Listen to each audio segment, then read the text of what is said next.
Welcome back, everybody, to Unconditional Surrender, me, myself, and I playthrough of the main event scenario. Game is published by GMT Games, designed by Salvatore Vasta. We are getting ready to go into the Western operations phase of June 1943. The weather is poor everywhere, and we will get right to it. First off, the very first thing the British and Americans will be trying to do, they don't have a very good shot at it, but they're going to go ahead and try. The Americans in Hull will bomb Dusseldorf. The Germans will intercept. The Germans are a net of -2. The Americans are -5. -4 for sorties, -2 for bomber, +1 because they're Americans. So it's a matter of whether the Germans roll high enough to stop me or not. They're at a -2, so they need to roll a 5 or a 6. Germans roll a 2, so they didn't get it stopped. And the Americans will take a sortie, and we will go get a bombed marker. That's going to be dropped in Dusseldorf. And then the British will go ahead and go after Aachen. This time the Germans are at -3, so they need to get a 6. Germans roll a 4. It's not enough. The Germans go up to 4 sorties. And the British go up to a sortie. And that's another bombed marker that we get to grab and put on the map. That will give the Americans, and the British will have a +2 here. So they'll be +4 to +3 next turn. They're going to kind of stop there. If you look at the turn track, they have an ultra coming, so they can use that there. So they're going to see if they can't get the Germans that way. That way I'll have my bombers down to 3s. Or I could go all out, since it's going to be clear weather next turn. The Germans can't stop me now. I'm going to go ahead and use the bombers up and put 2 more bombed markers on.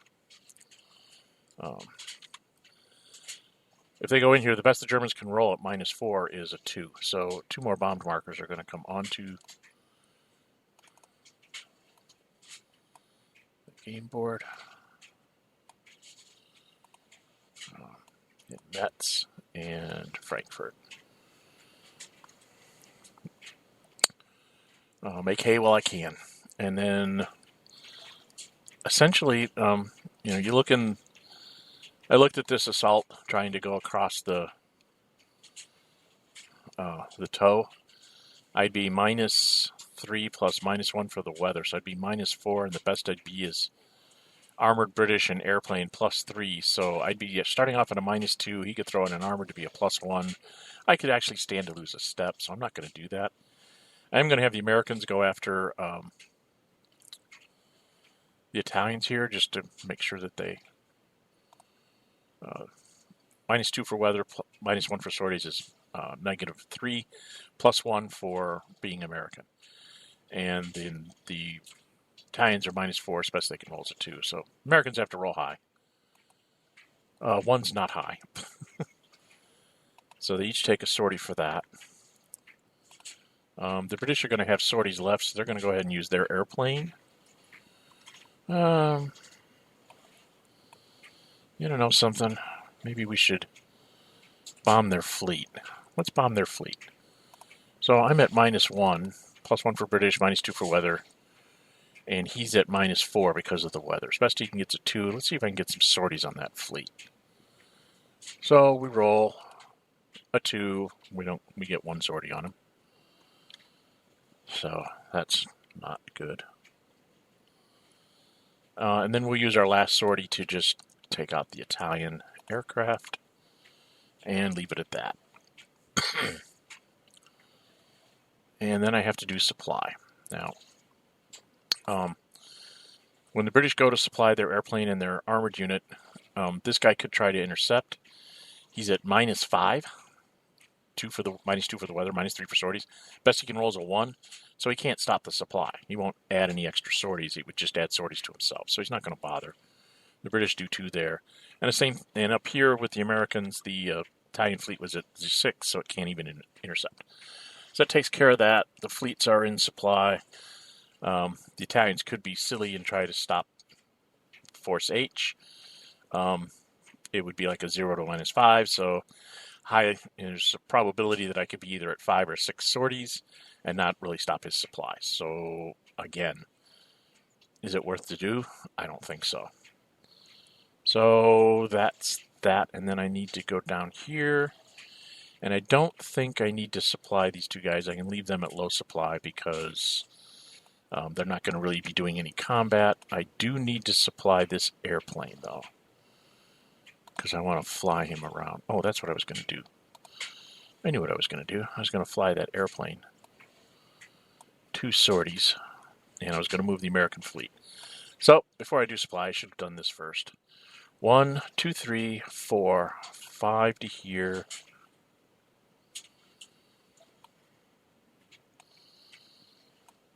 6. And the Italians would not have intercepted because, again, they're just going to run up sorties. And then into Benghazi. So that would be a sortie. And then this airplane flies 10, 1, 2, 3, 4, 5, 6, 7, 8, 9, 10 for a sortie. And then 1, 2, 3, 4, 5, 6, 7, 8 into Gibraltar for another sortie. So he gets 2 sorties there. Okay. Oh, I don't want to be in Gibraltar. Do I? Yes, I do. There's a British convoy up here that also gets moved via off-map box into 16 and ends here with another sortie. That's so I can get that airplane moving around. Okay. And then I don't need to do any sorties in the Middle East because low supply is fine for right now. They're not going to be doing any opposed fighting kind of things. And that is the British supply. So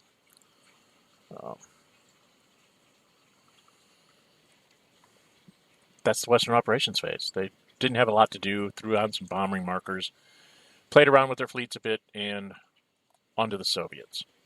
The Soviets do have a couple things to try and pull off. Let's get the jumper thing here and get me over to the Soviet side. Don't have to worry about airplanes. The biggie is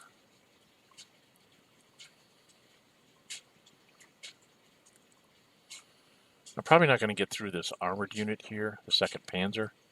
So I think I'm just going to try and take Rostov. So if I put this guy here, activate him for 2. Where's my... There it is. So I spent 2 there. And then declare an assault on this guy here in Rostov. And probably do an assault here as well. So I think I'm going to go here for another assault. I'm trying to see where other places I want to possibly do assaults. And an assault on the Nor unit would be at +1 to +2. Ick. I think I gotta wait on that one. I might try and do an assault on Rezev. So I'll need a tanks marker for Rezev. I need a tanks marker here, and then I could have a tanks marker for this one. Okay. Just making sure I'm doing my counts right. So, yep, I do 2 here, and then another 1 and another 2. This is all attacking Rostov. So that's 3 more, so I'm down to 27. I'm going to activate this guy for 2.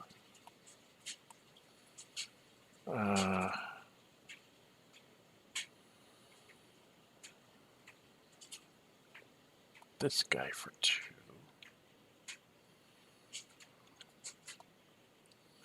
And move into Voronezh.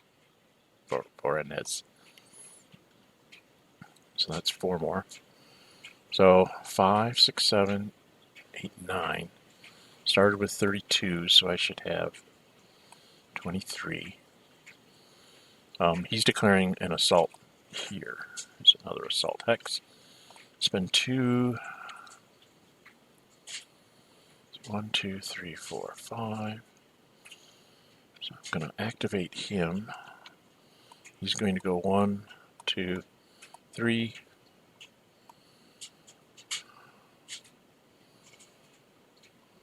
4, 5 to there.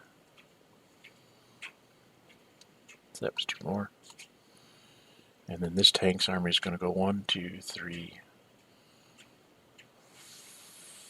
4, 5, 6, 7, 8. He's going to go there. 9. And the shock goes 1, 2, 3, 4, 5, 6, 7, 8. So go through here and count my points again. 1, 2, 3, 4, 5, 6, 7, 8, 9, 10, 11, 12, 13, 14. 14 from 32. Do the math, people. There's 10 and then 4. So I have 18 left. Which means I can't do my other assault, because that would cost me 5 more. So maybe I won't flip up all my airplanes this turn. Probably won't flip up my airplanes this turn. I'll just try and do this. So this is going to be my other one. 2 here. He goes 1, 2, 3, then 4, 5, 6, 7. And here and here. So that's another assault on this hex. And that cost me 5 more. So I'm down to 13. So I can only flip up 4 airplanes. That's the way it goes. I might move another infantry somewhere. So we're going to try and make hay as we can here. I have 3 tanks markers, no heavy things. So I will play a tanks. We're students start in the south. We'll play a tanks marker on the guards unit. So let's do the math. I'm +1. He's the primary, so I'm +1 for being elite, and +1 for being a tank in poor weather. And then a tank adding in poor weather adds in 2, and a shock in poor weather adds in 2. So I'm +6. And then I'm -1 for the city, and I'm -1 for the weather. That's the new weather rules. You have to do assaults in poor weather, but it's only -1. So you don't get a lot of mobile attacks at -2. You get a few assaults at -1. The Germans are basically +2 because they're German, and that's all there is. Because, well, they could throw in a tanks marker. Yeah, this is the place where they would throw in their tanks marker. So that makes them +4. So it's +4 to +4, trying to take Rostov. So here we go. Rostov die roll. The Russians roll a 5. +4 is a 9. And the Germans roll 4. +4 is an 8. 9 to an 8 is, guess what? A diamond. Much ado about nothing. So the German tanks come back next turn. Hello. German tanks come back next turn. The reason why it was important to hold Rostov is because that's a factory. I don't want to give the Russians any more production than they already have. So that one's done. And we're just going to work our way up to the north. So here we have, again, we will play it. Oh, I forgot to put the Russian tanks marker on the turn track. Duh. And another Russian tanks marker gets played on this guards unit here. And we will end up being +1 because we're elite, +1 because we think we're a tank, +2 from an armor being added in poor, and +2 from a shock being added in poor, and then -1 for the weather. And this German is only +2, and I don't have any airplane in range to make a difference. So this is a +5 to a +2.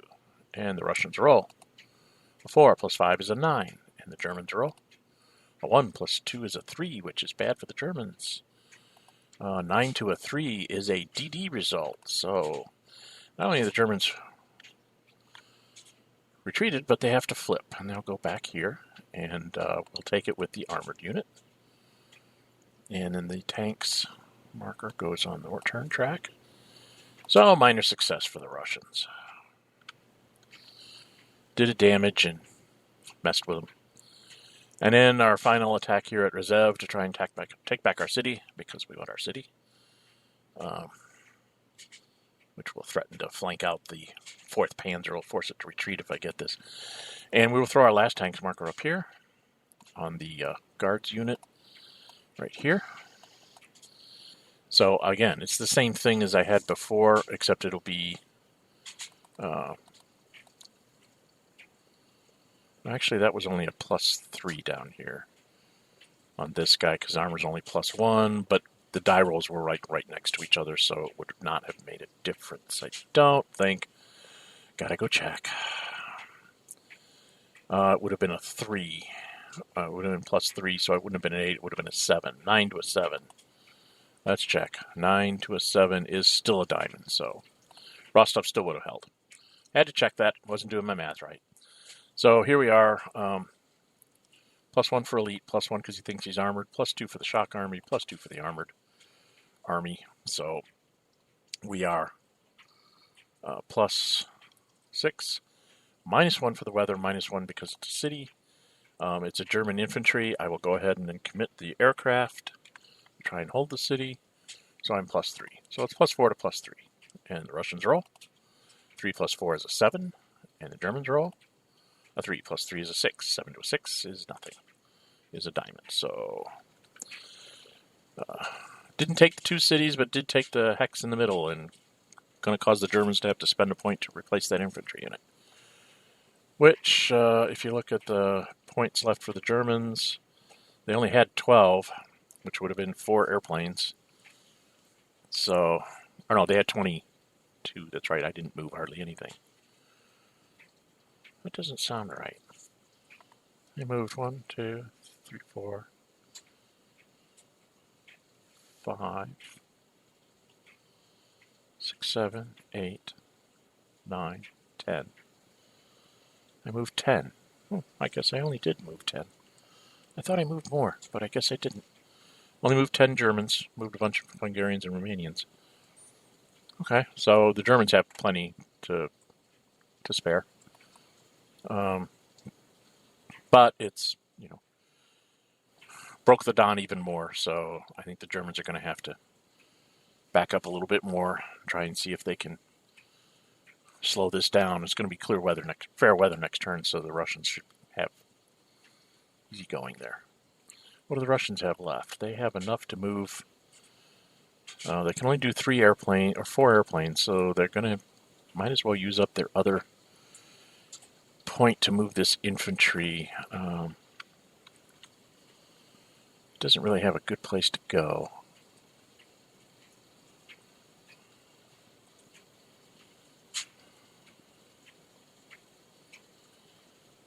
Oh, I should put the tanks marker on the turn track, dummy. Sorry. I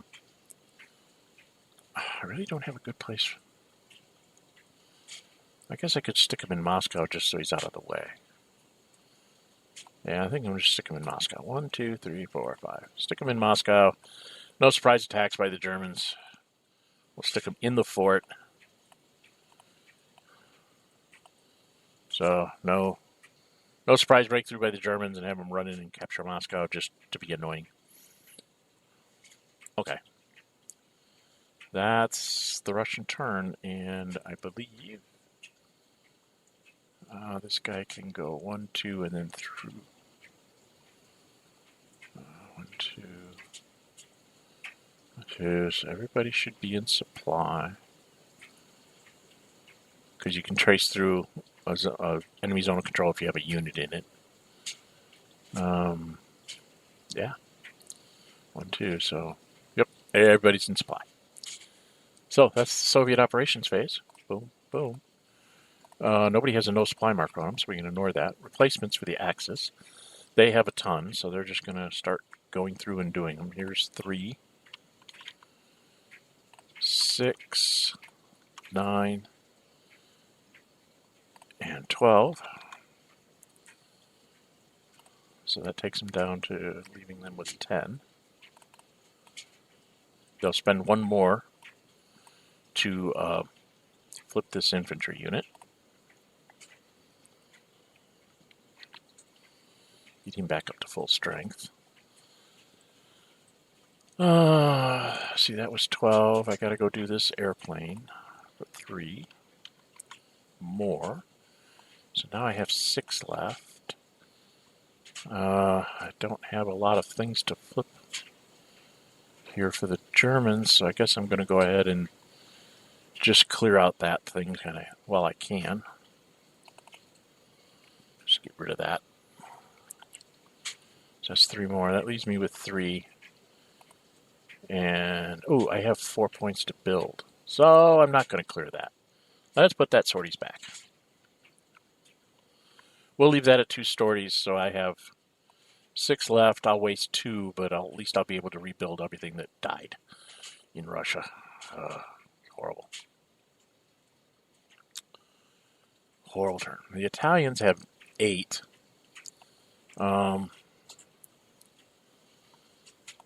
This just to make the Americans have to do something. Make them waste some sorties to fight my aircraft. And then I think I want to make this guy the best he can be. So it's going to be my. Well, then I can't oppose him at -4 sorties anyway. So this guy's going to be the only one that can do opposing invasions. So that's what we'll do.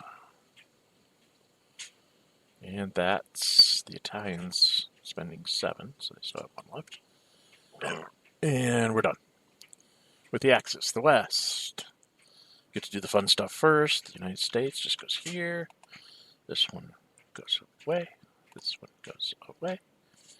I have a sortie down here on a fleet, which will just go away. Do I have any other Americans floating around? Oh, the bomber up in England. An American bomber up here. So he'll get 2 back. All right. Now I have to spend the British. So I spend 4 to get the bomber down. So I don't forget. Let's go down to Gibraltar. Do these. Oh, this guy would have had 3 sorties on him because he would have had to supply the Gibraltar guy. So he comes down 2. And this goes away.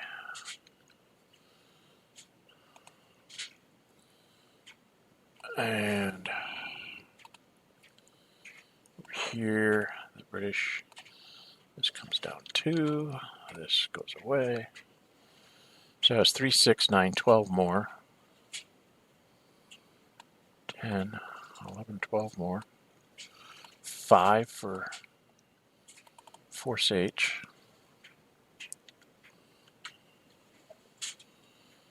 All right, so it's 3, 6, 9, 12, and 9. 12 and 9 is 21. I started with 32, so I have 11 left. So I can go ahead and clear this fleet as well. For 4. 1, 2, 3, 4. Still have 7 left, and I don't think I have anywhere I can legally spend them. Because I've done everybody that can be done. Probably should have supplied those garrison units, because I would have had the points to clear the convoy that would have done it. Oh well, that's the British. The Russians have 13. Or no, they used 1 to move that infantry unit to Moscow. So they have 12, which means 4 airplanes.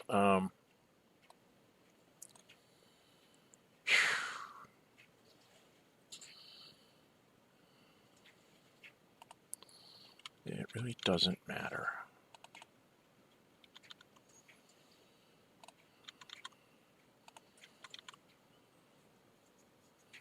I'm going to do these 4. Let's not do that one. We'll do this one instead. So those are my 4 airplanes. That's 12. And we're done with replacements. Upgrades, no. The West has an upgrade. It can upgrade. The task force here will become the 5th U.S. Armored. And the task force just goes away. So now the American tanks marker is completely useless. I've been toying with the idea of having it when the U.S. 5th Armored gets, well, the task force gets upgraded to the 5th Armored, to replacing the American Tanks marker with an American Tanks marker marked American British, but it has a die roll on it so that the British could possibly use it from time to time with their garrison armies.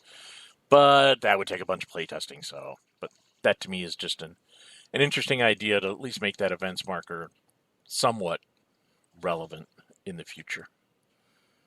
Just think of it as massive supply of American tanks that they just go ahead and give to one of the infantry armies and say, here, use these. So that was the upgrades, and then we have mobilization. I think only the Axis has anything to actually build. They have 4 units, so they're going to spend their 4 down to 2. And close that and go build units here. So we're going to have to stick an infantry in Munich to go help in Italy. And I think the rest have to go towards the east here. Put an infantry in Posen, an infantry in Königsberg, and the garrison, Breslau.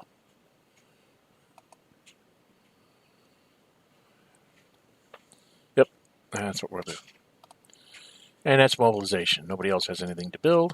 Nobody's talking because we're all fighting. They haven't conquered Germany yet, so the turn's not over. And we go to the end of turn phase, which is that fun time for everybody. We get stuff off the turn track here. The Germans get back, what? They get a tanks marker. They get a ground support. Yay! And they get a Italian named garrison unit. The Russians get a ton. Back all their tanks markers.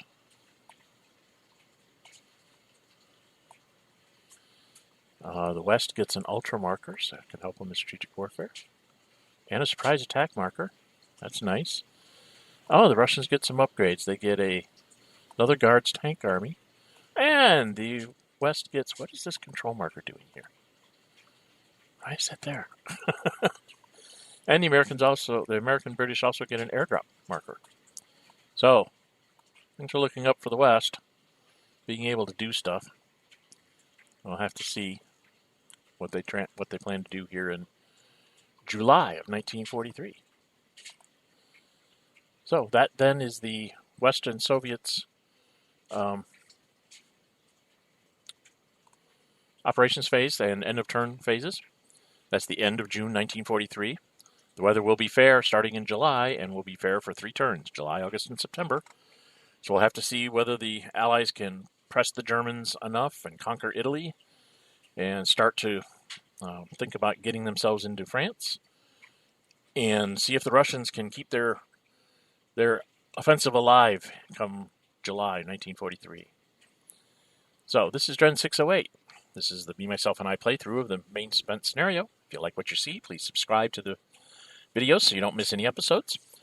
Please leave comments. I do respond when I get to being able to see them. Sometimes it takes me a few days to get to them. And we will return with the July 1943 turn next time. Bye-bye.